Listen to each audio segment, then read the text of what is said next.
Welcome to the Sports Talk Line Network, where we talk sports 24/7, 365. This is the Roundtable. I'm your host, Stephen Bannover, here tonight with Tom McAllister from New York City. Good evening, sir. Thanks for having me, Van. Lovely day in New York. Oh, man, obviously, a great place to be calling from. And I'm out here in Long Beach holding down the West Coast. So we got a balance here tonight, right? Unlike any convention that's happened recently. No, Okay. I am wearing red, but. All right, and speaking of things that are interesting recently, let's jump right into our topic of the day. And you brought it to the table. I love the topic. Why don't you give us the Luka? Yes, double bang to say the least. So, I think Van and me last week, we predicted a Los Angeles basketball team would have a very tough time in the first round. Yes, we did. We had the right city. We had the wrong team. The Blazers came out in game one. They looked great, but it looked like they woke up a sleeping giant. The Lakers are up 3-1 very convincingly.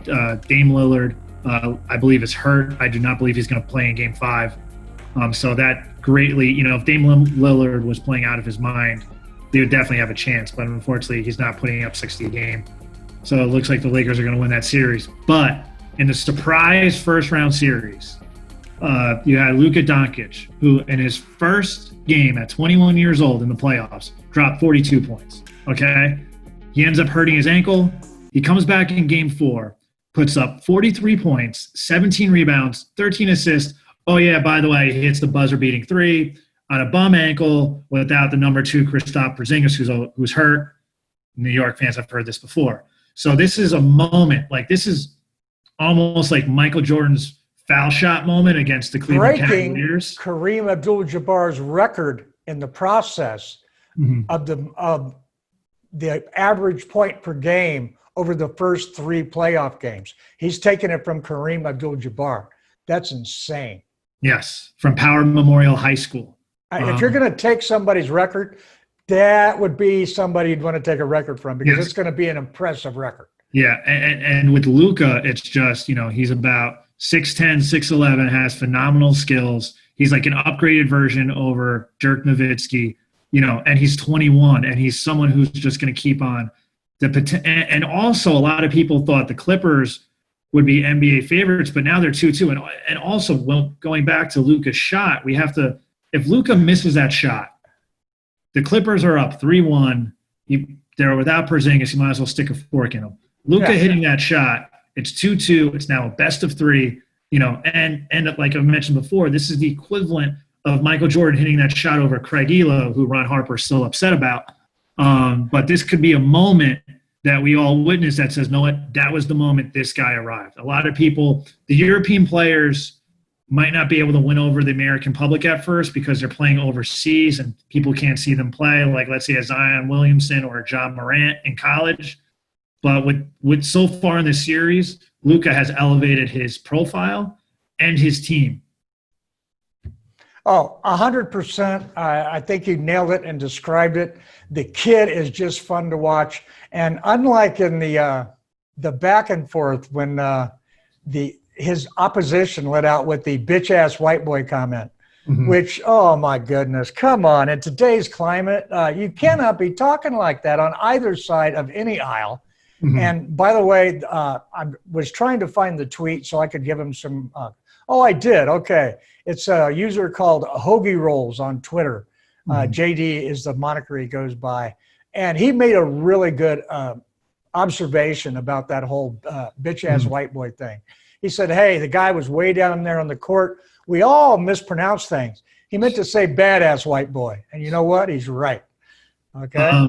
I think also, too, Montrezl Harrell, I believe, went to Seton Hall. He went up and he did apologize to Luka. Luka, accepted the apology. So now it's over. This is one of the pros and cons of no fans in the crowd. I believe there were some comments Kevin Garnett said to Carmelo Anthony. It involved Honey Nut Cheerios, and I will leave the rest to your imagination. But there were certain things that, reading lips is one thing, Oh yeah. Actually hearing it is something else. So it's one of the drawbacks. It's connotation, but I mean, definitely the guy had a poor choice of words. There's other ways you can go about it.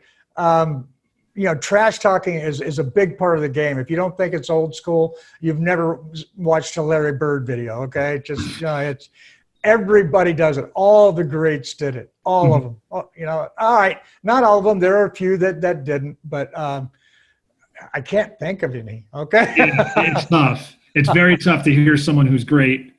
Especially, I think basketball is a lot easier to trash talk because you get them. I mean, even Dr. J talked trash. Had to. He did. I just think Michael Jordan, we got a good look in the documentary where he's like, hey, Larry, you did a great job. And he's like, you MFer, I'm going to beat you in golf. Get the hell and that's one of his friends. Just imagine what he does to someone he doesn't like. Exactly. So anyhow, if you get a chance to watch this kid right now, it's called a breakout moment for a reason. And don't miss it. Watch this kid. Watch what happens. Maybe it's a flash. I doubt it. I feel like with this is almost like a LeBron James performance plus the game-winning shot. Absolutely, 100%. I mean, that's how you do it. That's how Michael Jordan did it. That's how Kareem Abdul-Jabbar, Magic Johnson, Larry Bird did it.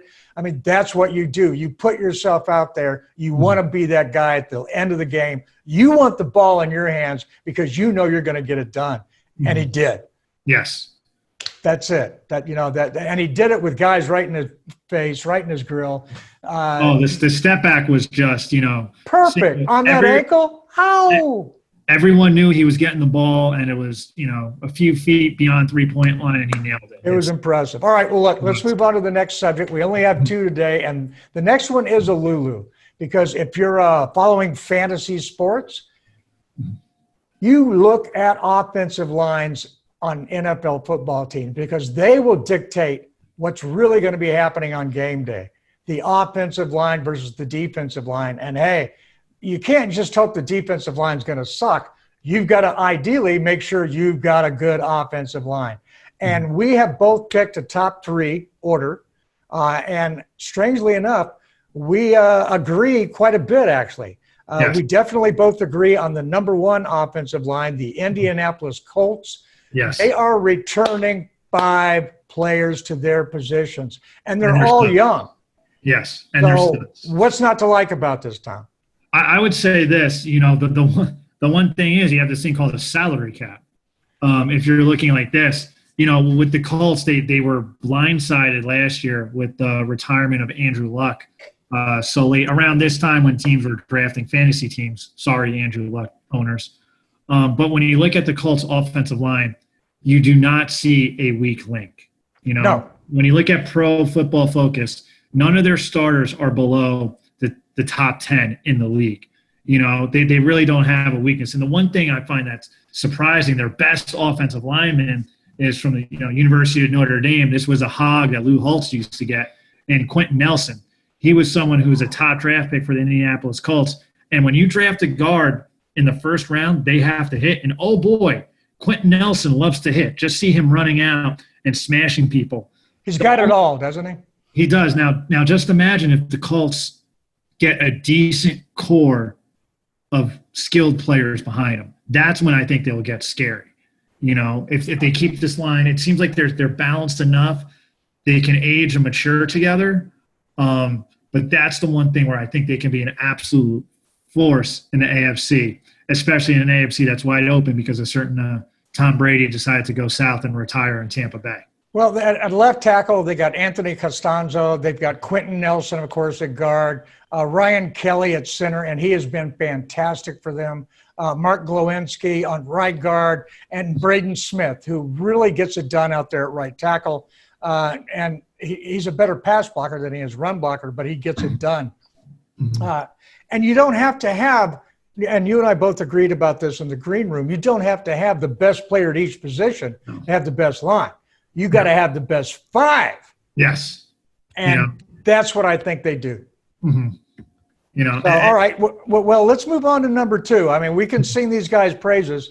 And matter of fact, Anthony Costanzo, is considered the best guard in the NFL, or the second best guard, depending on who you talk to. It's basically him and Zach Martin going back and forth on that. Is that Quentin Nelson?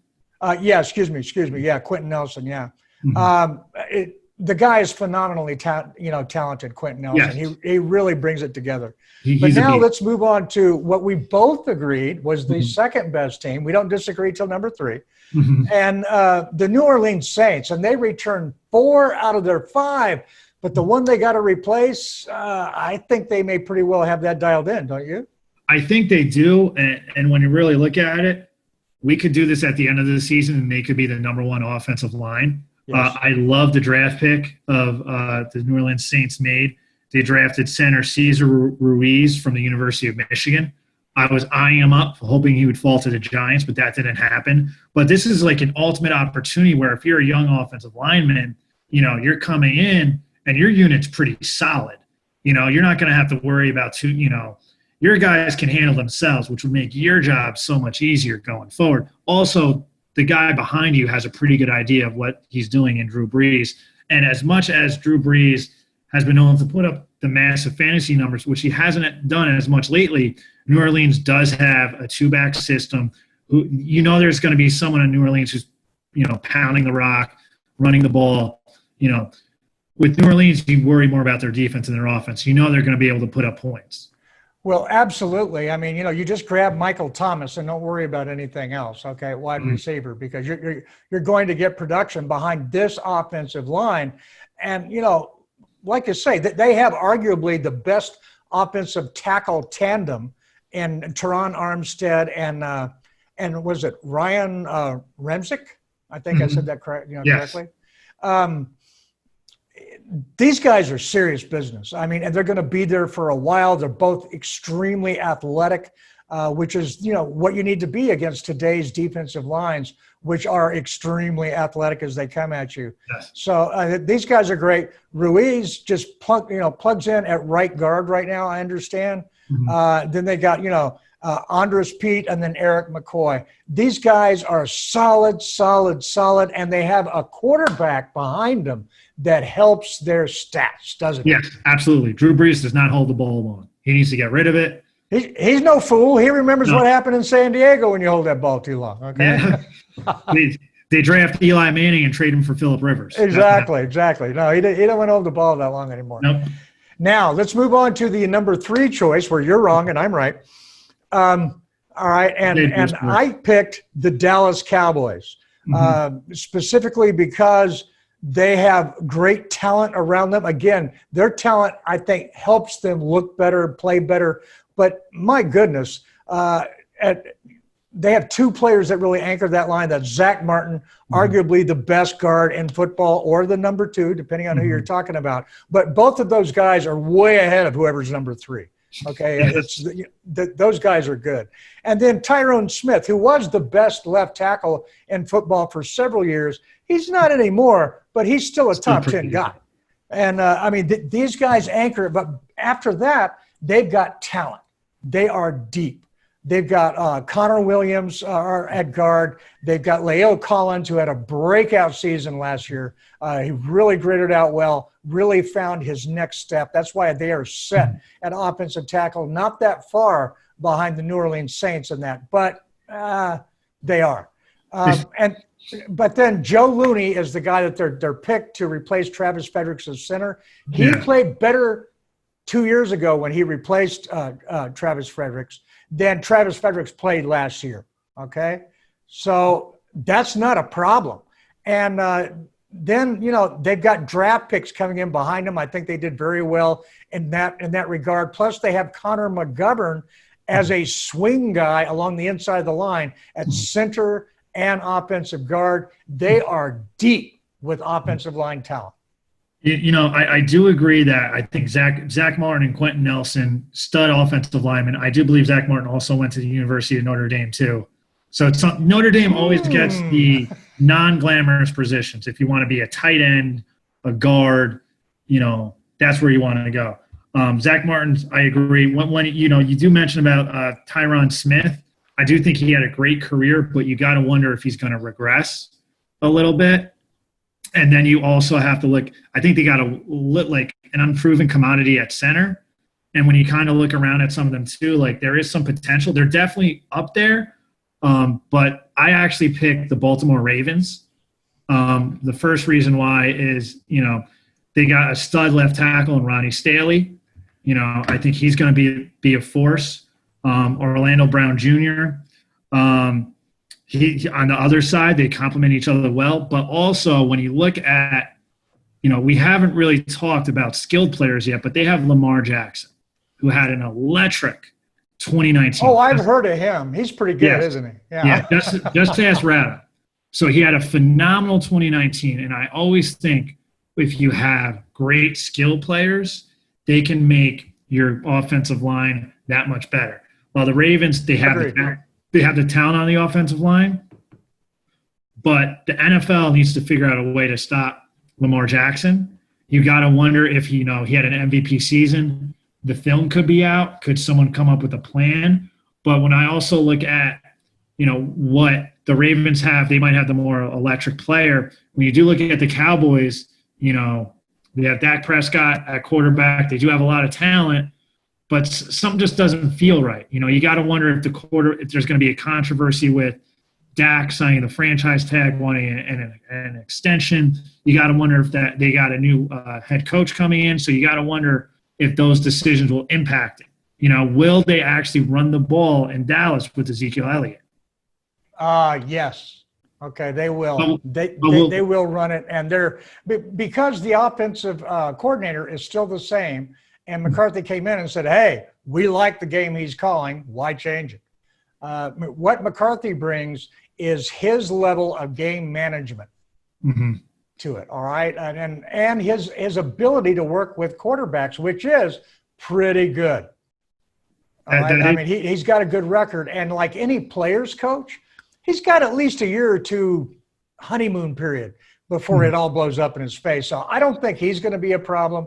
They kept enough, other things. And the only thing that I really disagree with what you said, though, was unproven commodity at center.